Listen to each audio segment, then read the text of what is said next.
शुरू करते हैं। मैं अभिषेक फिजिक्स आ गया हूँ एक नए फेज के साथ, जो हमारे बैच की टॉपर रही है क्लास 10 की सीबीएसई बोर्ड की, और इन्होंने 96% स्कोर किया बेटा। और मैं चाहता हूँ कि इनके जो स्ट्रगल्स रहे हैं पूरे साल थ्रू आउट द ईयर, और क्या थॉट प्रोसेस से इन्होंने तैयारी की थी, और काफ़ी मोटिवेटेड रहती हैं क्योंकि इनकी मम्मी का काफ़ी इनके ऊपर हाथ है, और वो काफ़ी मुझे भी मोटिवेट करती रहती हैं। तो जैसे एक मदर का सपोर्ट बच्चे के लिए होता है, तो एक मैं भी उनके बच्चे की ही तरह हूँ, और मेरे लिए भी काफ़ी उन्होंने सपोर्ट किया है।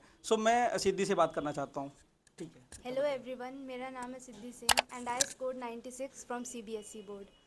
मेरा मेन स्ट्रगल रहा था केमिस्ट्री में। मुझे शुरुआत में इक्वेशन एकदम नहीं समझ आ रही थी। फिजिक्स में स्ट्रगल नहीं था? फिज़िक्स में आपने शुरुआत से मेहनत की थी तो उसमें मुझे कोई दिक्कत नहीं थी। सर ने न्यूमेरिकल्स लगवाए, इतने न्यूमेरिकल्स लगवाए कि मतलब इंडस्ट्री क्वेश्चन खत्म हो गया। क्वेश्चंस देखती ही मतलब कभी कभार दिमाग में भी आंसर्स आ जाते थे।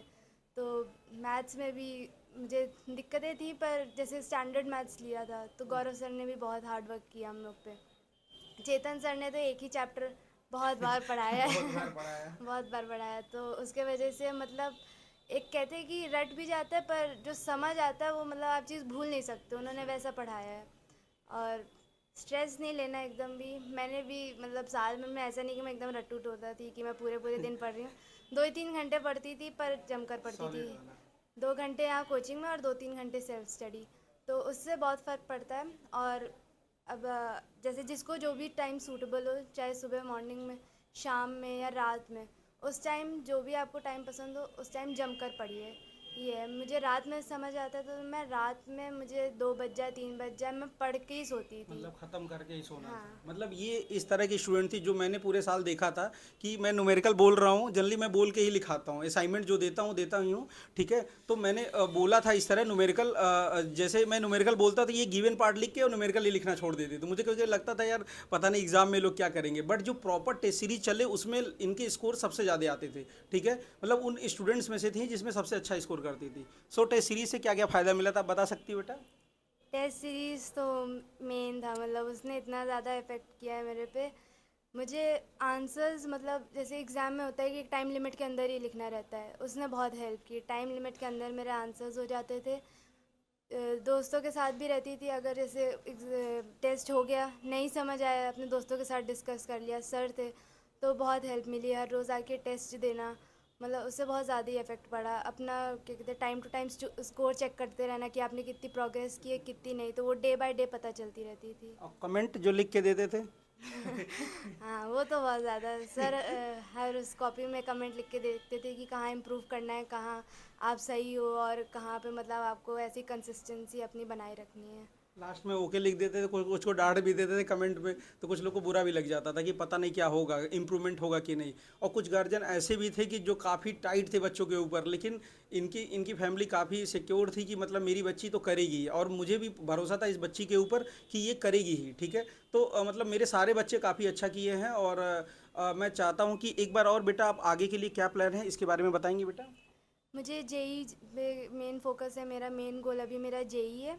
मैं पीसीएम के ऑप्ट किया है, लिए, हाँ, पीसीएम ऑप्ट ऑप्ट किया है। किया। उसके साथ मैं पीसीएम से तैयारी करके मैं जेई के लिए एंट्रेंस ठीक है। दूँगी। मतलब आपका सराउंडिंग काफ़ी अच्छा रहा 9 10th में। अभी मतलब आप एक छलांग लगाना चाहती हो, तो बेटा कोई जीतने वालों को कोई हरा नहीं सकता है। ठीक है। तो बस आपको करना क्या है कि इस पर फिर से फोकस करना है, और फोकस करके जो जो चैलेंजेस मिले थे बेटा उससे भी ज़्यादा इम्प्रूवमेंट करना है। ठीक है। कुछ बच्चों को नए जो इस सेशन में आए हमारे पास, उनके लिए कुछ बोलना चाहती हैं आप? यही बोलना चाहती हूँ कि स्ट्रेस मत लीजिए। और स्ट्रेस तो मैंने बीच में बहुत लिया था, उससे मेरे मेंटल हेल्थ पे बहुत ज़्यादा इफेक्ट पड़ा था। और और इनको बिलीव के बारे में भी बताइए कि कम से कम बिलीव करें, नहीं तो बिलीव नहीं है तो फिर कुछ भी नहीं है। अपने आप पे तो सबसे ज़्यादा बिलीव करना है कि नहीं हो रहा है तो ऐसा नहीं सोचना है कि नहीं होगा आपसे। जब बाकी सब कर रहे हो तो आपसे क्यों नहीं होगा, ये तो दिमाग में लेकर चलना है कि मतलब अगर आपको लग रहा है कि नहीं हो पाएगा तो उस टॉपिक को छोड़ दीजिए। जो टॉपिक आपको समझ आ रहा है उस पर 100% फोकस कीजिए।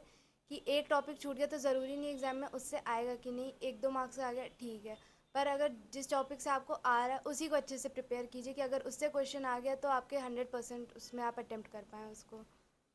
ठीक है बेटा। शुरू में मुझे याद आ रहा सिद्धि का एक वाक्य हुआ था, जब ये शुरू में आई थी तो पहले एक हफ्ते पढ़ी, उसके बाद बोली कि फिजिक्स नहीं समझ में आ रहा है।